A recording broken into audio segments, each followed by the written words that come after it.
Amis de la mesure, bonjour. Dans ma dernière vidéo, je vous ai montré en détail comment on pouvait mesurer la limitation de courant de cette alim RD6006 et je l'avais comparé avec une mesure que j'avais fait déjà il y a quelques années pour montrer ça.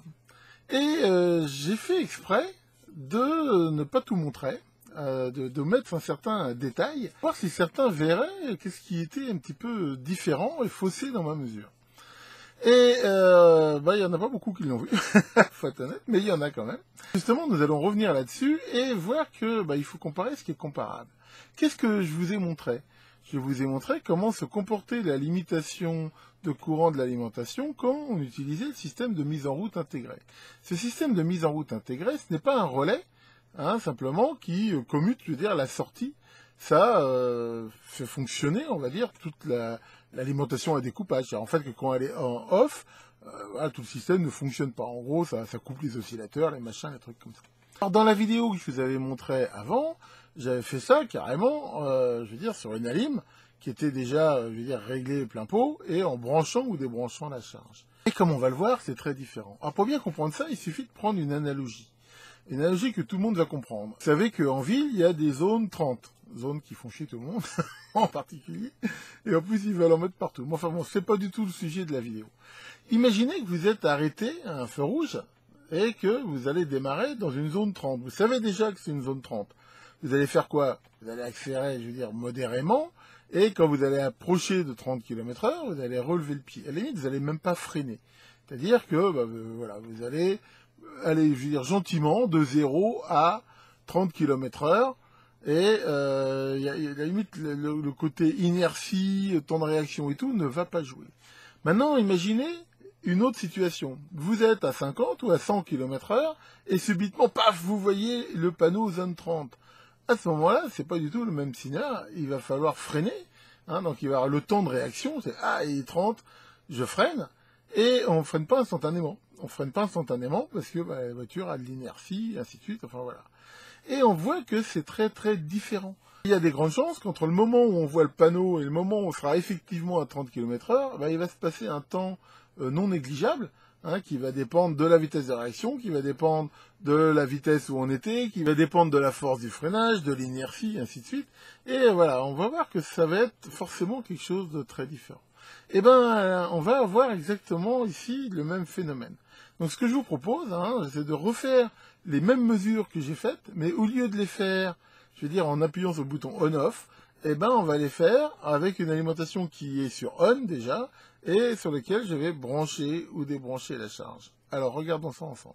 Alors, nous sommes exactement ici dans le même, je veux dire, réglage que la dernière fois. Je ne vais pas refaire toutes les manips, c'est toujours les mêmes, mais la différence, c'est que maintenant, la LED, au lieu donc de l'alimenter par le système on-off, on va partir d'une alimentation qui est, je veux dire, déjà en route, et on va brancher d'un coup le système. Alors attention, 1, 2, 3, je branche. Et là, on peut voir quoi? On peut voir que c'est un petit peu différent. On voit qu'il y a ici un pic qui manifestement dépasse même, je veux dire, le réglage actuel. Derrière, le courant rebaisse et remonte pour se stabiliser à sa valeur de 20 mA. Là, on voit que c'est pas tout à fait la même histoire. Alors, on va baisser un petit peu et refaire la même manip, mais en baissant, on va dire, la résolution de façon à essayer de voir quelque chose. Donc là, on va remettre ici le trigger. Attention, je branche. Voilà. Donc là, on a ici ce pic et derrière qui est suivi, je veux dire, de cette décroissance et qui remonte là. Alors, il vaut combien ce pic? Alors, on peut bien sûr utiliser les curseurs, déjà pour voir au bout de combien de temps on revient à la normale. Voilà. Et là, on peut voir que ça met... on va déjà tous les régler, les curseurs, pour être sûr que c'est bon. À peu près là. Voilà. Et là, qu'est-ce qu'on peut voir? On voit qu'il lui faut quand même dans les 55 millisecondes pour revenir à son courant nominal de 20 mA. Et on peut aussi voir que y a eu un pic à 366 milliampères. Waouh, on est bien loin des 20 milliampères de consigne. Et ça change tout. Et voilà, c'est exactement ce que je voulais vous montrer. C'est que faut faire toujours attention aux conditions de mesure. Et là, est-ce que c'est bon ou pas bon? Je dirais, c'est standard, hein. Rappelez-vous, hein, dans la vidéo d'origine où j'avais montré ce genre de choses, on retrouve ça quasiment dans toutes les alimentations. Alors c'est dû à quoi? C'est dû à plusieurs choses, mais une des premières raisons de ça, c'est la présence en sortie de l'alimentation, généralement d'un condensateur, même s'il est relativement faible. Et ce condensateur-là, il fait une réserve d'énergie, et voilà, dès qu'on va tirer à un moment donné beaucoup de courant, il peut rien faire d'autre, ce condensateur, que de se décharger. Et à ce moment-là, il n'y a rien d'autre qui limite, je veux dire, le courant que la ressource des fils, quoi. Déjà ce phénomène-là, et après, il y a le temps de réaction, hein, de la boucle, hein. C'est un système asservi, hein, donc avec une rétroaction. Ce truc-là, il réagit pas de façon hyper rapide. Et je dirais même souvent, ce qu'on fait, c'est que vraiment, on a mis des compensations et tout dessus pour éviter que ça oscille, ce qui fait que c'est jamais quand même très très rapide. Donc, voilà, là on voit très bien ce problème. Alors ce qui est intéressant quand même, c'est que ça la tue pas la LED. Hein, on refait ici la manip, voilà, là je débranche, je rebranche, voilà, on voit que ça fait un petit pic. Alors pourquoi? Parce que une LED, ça peut quand même encaisser un certain nombre de surcourants, on va dire, pendant un temps assez court. Et là, voilà, on voit que c'est quand même 55 millisecondes. Hein, donc, je veux dire, c'est pas suffisant pour la tuer. Maintenant, c'est pas dit que ça l'arrange quand même d'avoir des pics de courant comme ça. Alors maintenant, ce qu'on va faire, on va faire la même manip, mais vous savez, avec le court-circuit à 1 ampère, et regarder de combien ça dépasse. Voilà, alors allons-y, hein, avec une limitation de 1 ampère. Donc, voilà. Donc là, on peut voir qu'il y a quand même une sacrée pointe, hein, qu'on peut voir ici. Voilà, on peut voir que, encore une fois, ça met ici un certain temps. Hein, si on remet ici les curseurs. Alors, qu'est-ce qu'on mesure ici? On voit que le delta Y est de 4,2 ampères. 4,2 ampères, hein, c'est quand même pas rien, et que là, ça dure pendant 1,2 millisecondes, ce qui est, ma foi, relativement rapide, mais il y a toujours ce pic, et encore une fois, on peut voir qu'il est bien plus important que le courant nominal, ici, de 1 ampère.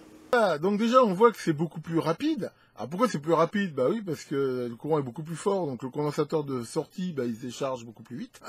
Ça, c'est assez normal. Mais en même temps, le courant, dans la réalité, est bien plus fort que ça. Pourquoi? Parce que, en fait, je me suis rappelé juste après, c'est que j'ai laissé mon shunt en position 1 ohm. En 1 ohm, ça limite méchamment le courant. Donc j'ai refait la mesure en le mettant sur position 0,1 ohm. Et là, le pic, il monte à 21 ampères pour info. C'est vrai que c'est très rapide, mais c'est pas rien. Hein. Et pour une limitation à 1 ampère, là, on a un pic de 21 ampères. Et c'est pas étonnant. Hein. La taille de ce pic, elle va dépendre en effet du condensateur de sortie, mais aussi de qu'est-ce qui est capable de faire l'alimentation.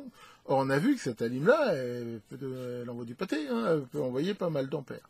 Voilà, hein, donc je vous engage, hein, selon le type d'alimentation que vous avez, de faire les mesures dans les deux cas si vous pouvez.